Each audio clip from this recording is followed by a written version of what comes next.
আজ বানাচ্ছি chicken pakora. Chicken pakora বানানোর জন্য লাগছে চিকেনের টুকরো। আমি আগে থেকেই চিকেনগুলোকে টুকরো করে নিয়েছি, আর এর মধ্যে আগে থেকে আমি লবণ মাখিয়ে রেখেছিলাম। তারপর দিয়ে দিচ্ছি ফেটানো টক দই, আদা রসুন পেস্ট দিয়ে দুটোকে একসাথে মেশাতে থাকবো। তারপর মেশানো হয়ে গেলে দিয়ে দিচ্ছি ভাজা মশলা, হলুদ গুঁড়ি, লঙ্কা গুঁড়ি, বেসন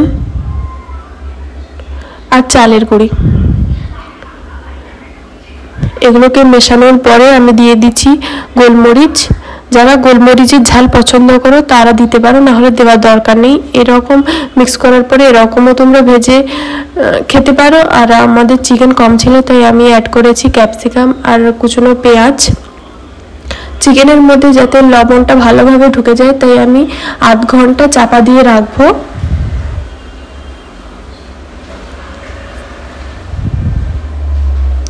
আধ ঘন্টা পরে সবগুলোকে আবার একবার মিক্স করে নেব।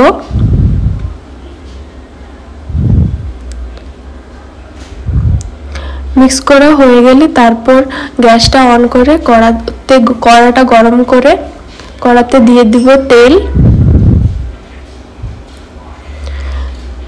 আর তেলটা গরম হলে তারপরে তোমরা চিকেনটা দেবে, না হলে কড়ার মধ্যে লেগে যেতে পারে।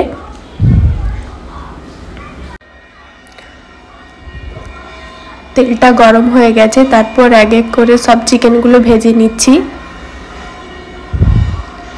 আর চিকেনগুলো ভাজার সময় অবশ্যই আঁচটাকে অল্পতে রাখবে, না হলে চিকেনগুলো পুড়ে যাবে। বাড়িতে যখন চিকেন আনবে তোমরা 2-3 পিস সরিয়ে নিলে এই রেসিপিটি অবশ্যই ট্রাই করবে। তারপর দেখে নিবে যে এক পাশটা হালকা ব্রাউন হয়ে গেছে কিনা। এরকম ভাবে হালকা ব্রাউন হয়ে গেলে উল্টে পাল্টে ভেজে নিবে।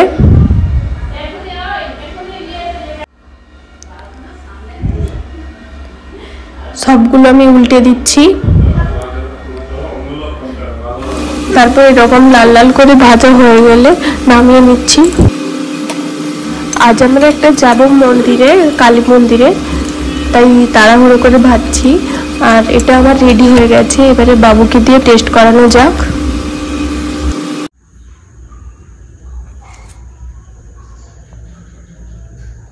বাবু বাবা হয়ে গেল তাহলে।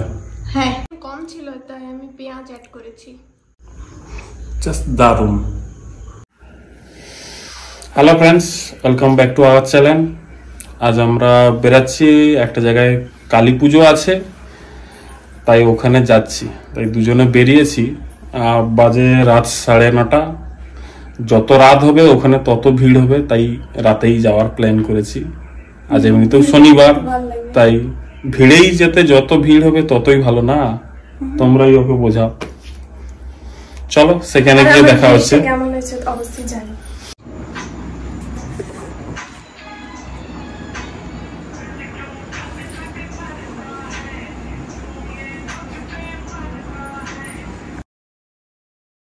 তোমরা দেখতেই পাচ্ছ গেটের সামনেতেই কত ভিড়।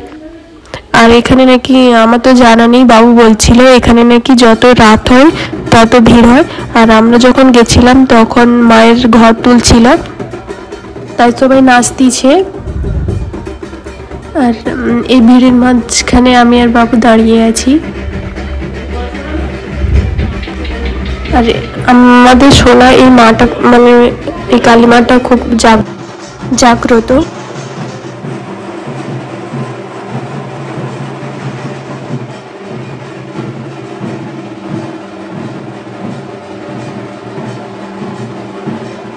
তারপর মায়ের দর্শন করার পরে আমরা মেলার দিকে গেছিলাম।